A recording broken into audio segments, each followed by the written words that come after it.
Sebelum melanjutkan, jangan lupa subscribe dulu, terima kasih. Bab 414 Asura dari Neraka. Sejak pertempuran Asura Square, pihak Huang Xiaolong tidak mengambil tindakan apapun. Keluarga Qi membentuk pendapat seperti itu, dan 14 keluarga besar lainnya sampai pada kesimpulan yang sama, berpikir bahwa Huang Xiaolong khawatir terhadap pasukan pendukung di belakang mereka, seperti Distinct Void Door, White Phoenix House, dan lainnya.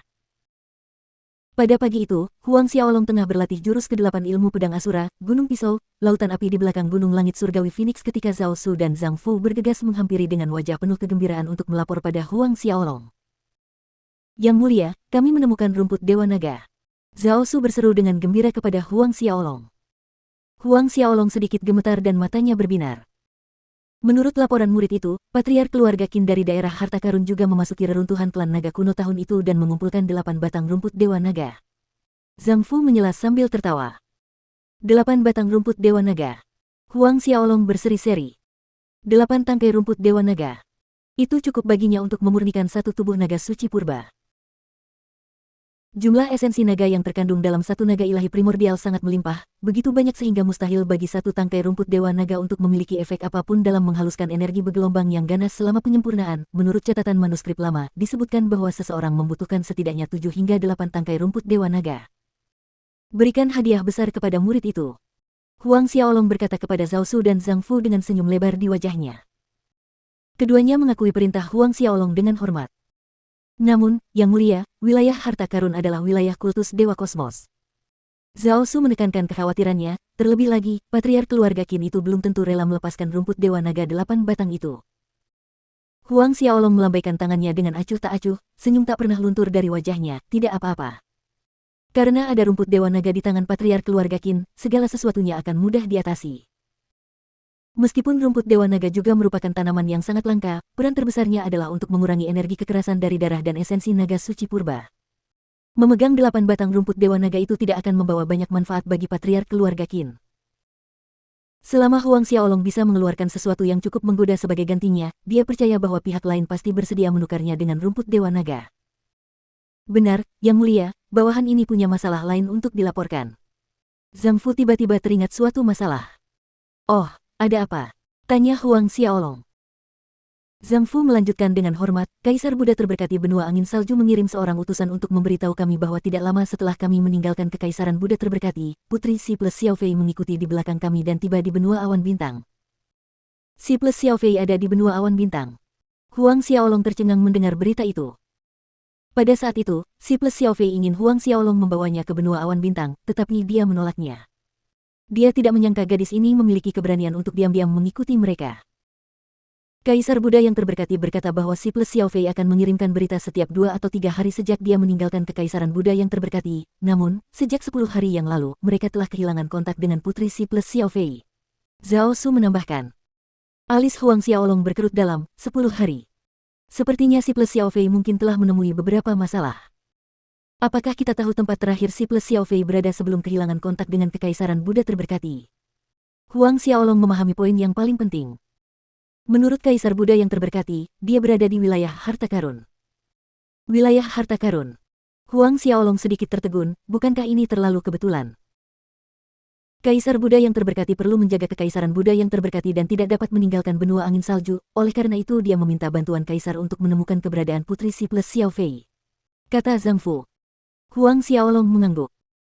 Kaisar Buddha yang terberkati, Si Plus Fantian, adalah kakak seniornya, terlebih lagi, Si Plus Xiaofei dapat dianggap hilang karena dia, dan itu terjadi di benua awan bintang. Entah itu alasan atau hubungan, sudah sepantasnya dia membantu menemukan Si Plus Xiaofei. Kirim pesan pada kakak senior Si Fantian, katakan padanya untuk tidak khawatir tentang masalah ini. Suara Huang Xiaolong menjadi serius. Zhao Su dan Zhang Fu menurut. Aku akan segera menuju ke Treasure Oblast setelah ini. Selama aku tidak ada, kalian berdua harus repot-repot mengurus masalah Asura Gate. Huang Xiaolong menambahkan. Baik Zhao Su maupun Zhang Fu terkejut karena Huang Xiaolong berencana pergi ke Treasure Oblast dengan tergesa-gesa tanpa membawa salah satu dari mereka. Zhang Fu segera meminta untuk pergi bersama Huang Xiaolong.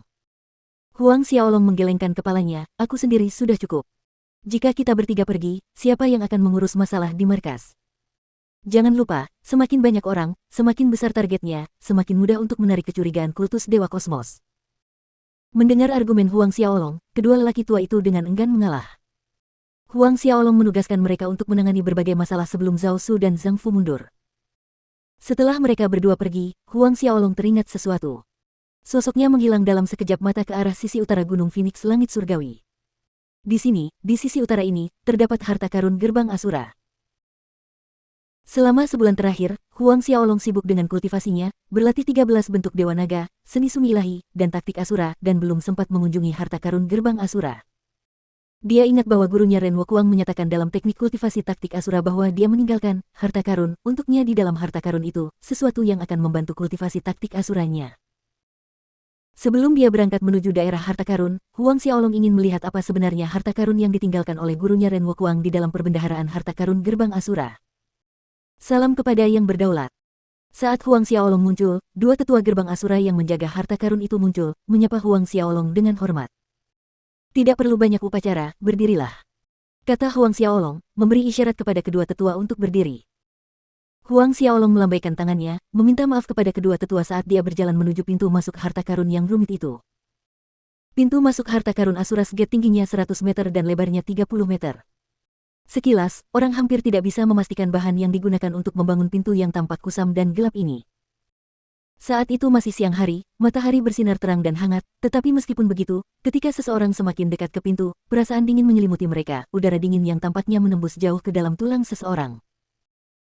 Huang Xiaolong tercengang, meskipun hawa dingin sebesar ini tidak ada apa-apanya bagi seorang Saint tingkat keempat seperti dia, jika itu adalah para petarung alam Xiantian, mereka mungkin tidak akan bisa mendekati pintu itu. Berdiri tepat di depan pintu besar, Huang Xiaolong masih tidak tahu bahan apa yang digunakan untuk membangunnya. Dia mengamati sekeliling, dan akhirnya, pandangannya tertuju pada jejak telapak tangan di sisi kiri pintu. Huang Xiaolong meletakkan telapak tangan kanannya tepat di tanda di pintu, menjalankan taktik Asura. Ki Asura melonjak keluar dari telapak tangannya, dan seketika, seluruh pintu berbingkai besar itu meledak dalam cahaya menyilaukan yang tampaknya mencapai langit saat pintu itu perlahan terbuka. Pintu menuju tempat harta karun gerbang Asura hanya bisa dibuka menggunakan Ki Asura, itulah sebabnya Huang Xiaolong tidak khawatir kalau barang yang ditinggalkan Master Ren Wokuang untuknya akan jatuh ke tangan Chen Tianqi. Satu langkah ke dalam harta karun itu, aura yang sangat kuat menyelimuti Huang Xiaolong, membuatnya khawatir. Melihat sekeliling, Huang Xiaolong melihat sebuah altar di tengah aula yang luas, dan di altar itu ada makhluk aneh yang dirantai berat yang menyerupai manusia, tetapi bukan. Simbol-simbol jimat misterius mengalir di sepanjang rantai besi tebal itu, sesekali berkilauan. Dua tanduk pendek tumbuh di dahi makhluk aneh ini. Lengan, kaki, tubuh, dan bagian lainnya ditutupi dengan lapisan sisik, matanya tampak bersinar merah tua, dan ke-10 jarinya seperti cakar yang diwarnai dengan darah segar. Kadang-kadang kabut hitam akan keluar dari tubuhnya. Ini, neraka Asura. Sebuah pikiran terlintas di otak Huang Xiaolong, kedua matanya melotot karena terkejut. Neraka Asura. Harta karun Asuras Gate ternyata berisi neraka Asura yang nyata dan tersegel di dalamnya. Kata-kata tidak dapat menggambarkan keterkejutan yang dirasakan Huang Xiaolong. Selain itu, dia dapat merasakan energi kasar yang terpancar dari Asura ini, kuat dan ganas.